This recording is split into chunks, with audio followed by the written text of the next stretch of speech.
So what happens? As we have discussed, it will infect whom? It is a lung infection. It is whom? It is a bloody lung infection. Because of that reason, you will be having problem in breathing. You will be having problem in breathing. Okay. And whenever you are getting a problem with the lung, then automatically you will get cold and cough and headache and body pains. Sometimes bleeding will come because of Nipah virus. People will die because of a bleeding also. Okay. So this is all about the Nipah virus. Okay. Kerala easily tackled this, and the health minister, who was a lady, could able to tackle the Nipah virus effectively. So కేరళలో ఉన్నటువంటి అక్కడున్న health minister మహిళ అయినటువంటి మహిళ, ఆవిడ పేరు మీరు రాసుకోండి, ఎక్కడో సెర్చ్ చేసి రాసుకోండి. మహిళా సాధికారత అన్న టాపిక్లో హెల్త్ డైమెన్షన్లో రాయవచ్చు. అంటే ఒక మహిళకి హెల్త్ మినిస్ట్రీ ఇస్తే ఒక కమ్యూనికబుల్ డిసీజ్ని ఏ విధంగా కంట్రోల్ చేస్తుంది అనే అంశం నుంచి రాయవచ్చు, ఆ డైమెన్షన్ ఎత్తుకురావచ్చు. అయితే ఇప్పుడు వైరల్ నిమోనియే, మనం నిన్న ఏమని మాట్లాడుకున్నాం? నిమో అంటే లంగ్ అని మాట్లాడుకున్నాము. మీకు చెప్పాను, రాత్రిపూట ఐస్ క్రీమ్లు కూల్ డ్రింకులు తాగినట్లయితే మన లంగులో ఉండేటటువంటి బ్యాక్టీరియా వైరస్ యాక్టివేట్ అవుతుంది. If you eat cool drinks if you drink cool drinks or eat ice cream, then the inactive viruses and bacteria which is there in the lung will get activated. Once they are activated, you are getting a disease called pneumonia. Pneumonia will get in a two ways, either bacterial infection or the viral infection. Okay. So it is caused by rhinovirus, influenza virus, respiratory syncytial virus and coronavirus, para-influenza virus, adenovirus. Any one of the following viruses will cause viral pneumonia.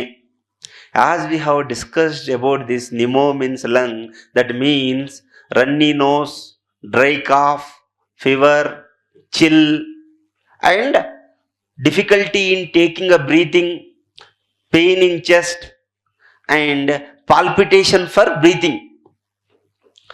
Palpitation for breathing. Palpitation for breathing అంటే గాలి తీసుకోవడానికి ఆయాసపడుతుంది, ఆవేశంగా గాలి పీల్చుకుంటాం అని. Okay, ఉబ్బసంలాగా రావడం. ఆ ఉబ్బసం అని రాయకూడదు, వేగవంతమైన శ్వాస అనే రాయాలి. ఉబ్బసం అనేది వేరే మళ్ళీ కాన్సెప్ట్. గుండెదడ అంటామా, గుండెదడ లాంటిది. సో ఈ న్యూమోనియా కారణమయ్యే వైరస్లు సోకినప్పుడు తుమ్మడం, దగ్గడం కామన్. ఇంకా దగ్గినప్పుడు తుప్పర్లు పడతాయి. అందుకోసమే ఎవరైనా దగ్గేటప్పుడు నోట్లో నోరు పెట్టకూడదు. దగ్గు ఇంకా దగ్గు అని ఇలా పెట్టకూడదు. ఓకే, అదొకటి చాలా ప్రాబ్లం అన్నమాట. అయితే ఈ యొక్క ప్రత్యేక తాకిడి డైరెక్ట్ కాంటాక్ట్ వల్ల వస్తుంది. సో డైరెక్ట్ కాంటాక్ట్ ఎగ్జామ్లో ఏమని అడగవచ్చు? Write about communicable diseases which has a direct contact అనొచ్చు. అర్థమవుతుందా? The list out the communicable disease which has the direct contact. అంటే ప్రత్యక్ష తాకిడి వల్ల వచ్చే అంటు రోగాలను ఉదాహరణతో వివరించండి అని అడిగే అవకాశం ఉంటుందన్నమాట. ఓకే, అలా అడిగే అవకాశం ఉంటుంది, అప్పుడు కంగారు పడొద్దు. సరే, అయితే ఇంకేంటి సార్ అంటే వైరల్ గ్యాస్ట్రో ఎంటరైటిస్. మనం ఏం మాట్లాడాం? బ్యాక్టీరియల్ ఎంటరైటిస్ అని మాట్లాడాం, గుర్తుందా? బ్యాక్టీరియల్ అల్సర్స్ అని మాట్లాడాం.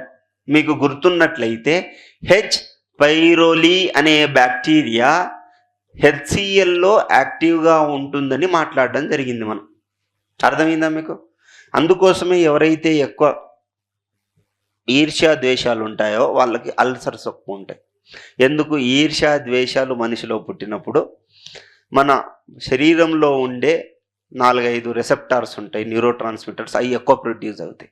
అవి ఎక్కువ ప్రొడ్యూస్ అయినప్పుడు ప్రోటాన్ పంప్ అనేది H+ అయాన్స్ ఎక్కువ క్రియేట్ చేస్తాయి. చేసినప్పుడు మనం తినే ఉప్పు లోపల హెచ్సిఎల్ ఉంటుంది కాబట్టి హెచ్సిఎల్ వస్తుంది అనమాట. అందుకోసమే ఎవరి మీద ఈర్ష్యా ద్వేషాలు, వాడు ఎదుగుతుండు వీడు ఎదుగుతుండని ఈర్ష్యా ద్వేషాలు పెట్టుకోకూడదు. పెట్టుకుంటే హెచ్సిఎల్ ప్రొడ్యూస్ అవుతుంది. హెచ్సిఎల్ ప్రొడ్యూస్ అయితే బ్యాక్టీరియా పెరుగుతుంది. అర్థమవుతుందా?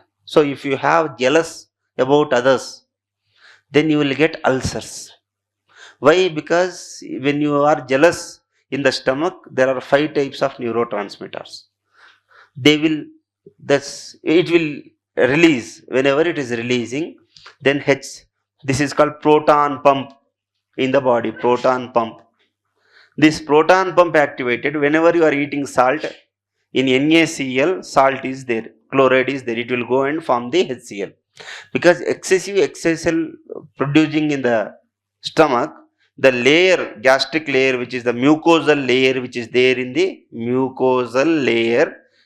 there in the stomach, will get eroded. Thereby you will get tummy, very big tummy. Okay, because of that reason you should not have a jealous. Jealousy is in Telugu ఈర్ష, ద్వేషం is a hatred. Okay, that is it. సరే, అయితే ఏం జరిగింది? Norovirus, calicivirus, rotavirus, astrovirus, adenovirus are causing what? Gastroenteritis. Enteric means I discussed about gastroenterology. Enteric means intestine. Okay, పేగులో పూత. మీరు డీజెటీలు second చూసారా? కొలినోస్కోపీ అంటే ఎక్కడి నుంచే పెడతారు? ప్రాబ్లం ఎక్కడుంది అక్కడి నుంచే పెడతారు. సో అండర్ గ్రౌండ్ నుంచి పైప్ పంపించి పూతుందా లేదా చూసేదాన్నే కొలనోస్కోపీ అంటాము. కొలనోస్కోపీ. ఈ మైదా పిండి యొక్క ఉద్యమం ఏం జరుగుతుందో నువ్వు చూడొచ్చు. ఓకే, ఎలా పనిచేస్తుంది? ఒక తీగ ఉంటుంది, ఆ తీగకి కెమెరా పెడతాము. ఈ కెమెరా పెట్టినప్పుడు ఆ కెమెరాకి ఒక లైట్ ఉంటుంది, లోపల లైట్ ఇలా వస్తుందన్నమాట. ఏంది? Total internal reflection.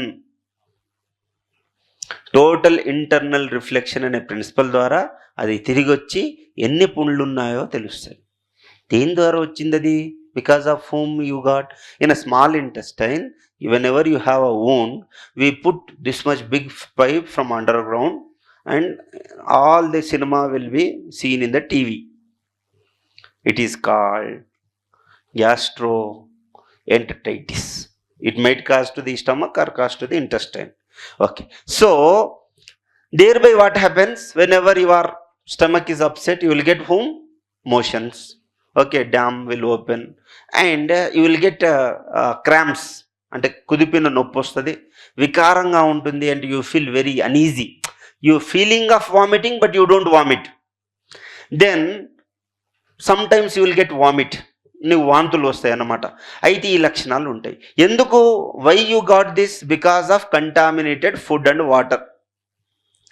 And so this viruses they are available anywhere. So whenever you are going somewhere else, you have to drink a purified drinking water only. And how we can treat this? With antivirals. Whenever you don't know anything about the drug, write beautifully. If it is caused by bacteria, right, antibacterials need to be given or antibodies need to be given. If it is an antiviral, antiviral has to be given. If it is a fungal, antifungal has to be given. If it is a parasite, anti-parasite or anti-nematodes should be given. అని రాసేస్తే మీరు ఏది రాసినా answer కరెక్టే. ఓకేనా? ఇది విషయం అన్నమాట. ఈ శుభతరుణంలో మనం నెక్స్ట్ పాయింట్కి వెళ్తాం.